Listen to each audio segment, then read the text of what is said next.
Mr. Sergei Ryabkov has declared that reviving the New START treaty is now increasingly unrealistic. The treaty, which expires in 8 months, limits both nations from expanding their strategic nuclear arsenals. Ryabkov blames the U.S. for destabilizing global security. He pointed to Washington's global Golden Dome missile defense plan as a major obstacle to future arms control. He said the current state of U.S.-Russia ties is in ruins.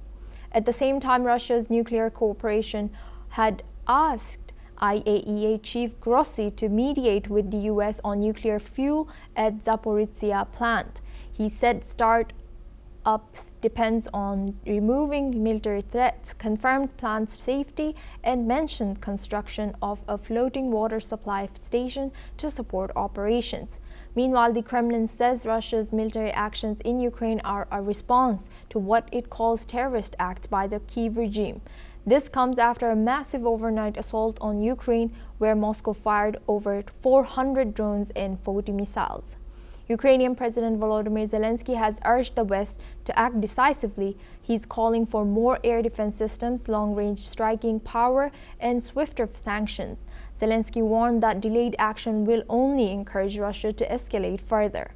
In the U.S., Senator Lindsey Graham confirmed the Senate will move forward next week on a bill imposing new sanctions against Moscow. As tensions escalate, nuclear diplomacy hangs in the balance.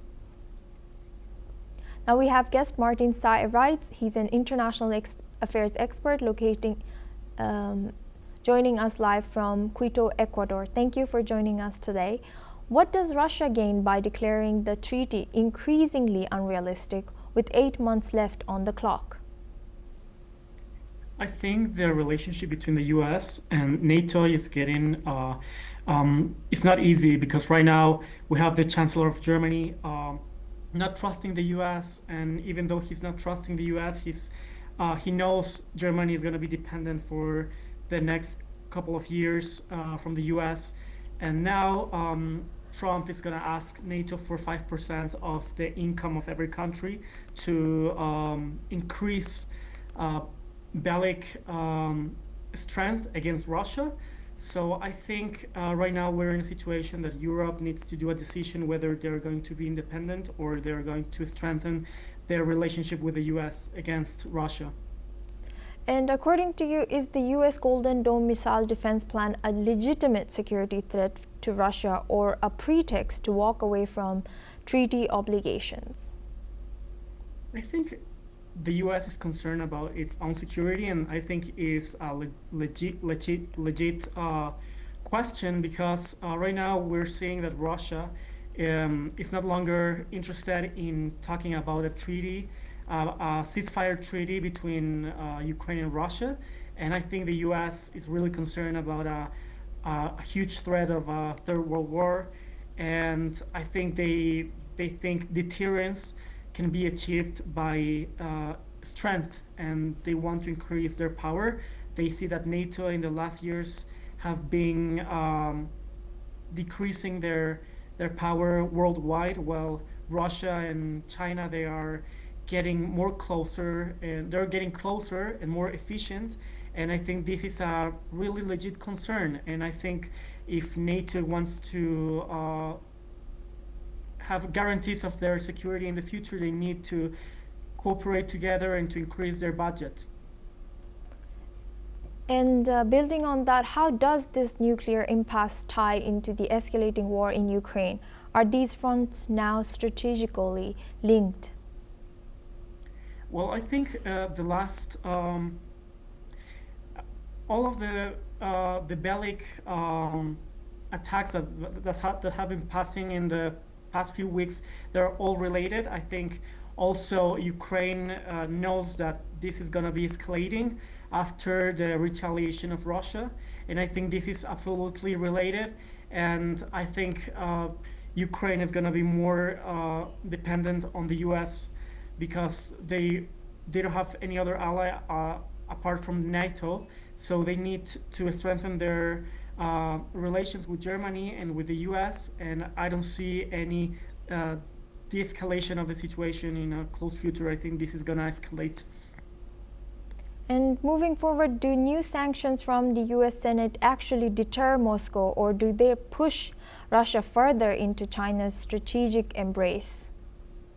I think this is going to push because 500% of tariff, not only on Russia, but every country that is going to be doing business with Russia is going to affect Russian economy. And Putin is not going to be, I mean, his strategy is not dependent on Russia's economy because they know they have a strong ally, which is Russia, which is China. And China is very well kept. They are growing, they're getting stronger, and they're getting more allies. And also, Russia has the support from Iran, and they have uh, ballistic missiles and other technologies such as drones. So I think Russia is not gonna be caring about the tariffs from Trump. I think they're gonna try to do a kind of Eastern NATO with all of its allies, including China. And I think they're gonna also increase their budget, and I think this is gonna escalate. I don't see any um, peace treaty in the near future. And with that in mind, the diplomatic ties in ruins, is there any realistic path left for US Russia dialogue, or are we in a new Cold War? I think we're in a new Cold War, and this new Cold War is not gonna be in, inclusive from the U.S. and Russia. I think this new Cold War is gonna be uh, China is gonna be a crucial party in this new Cold War, and I don't think there's anything left for peace. All of the possibilities have been on the table. Uh, Actually, last week in Turkey, Russia and Ukraine were supposed to sign a treaty, but Ukraine strategically eliminated a lot of Russian arsenal. So these facts makes me realize that we're not dealing with an end of a war. We are just in the beginning of something bigger. Maybe it can take a lot of years.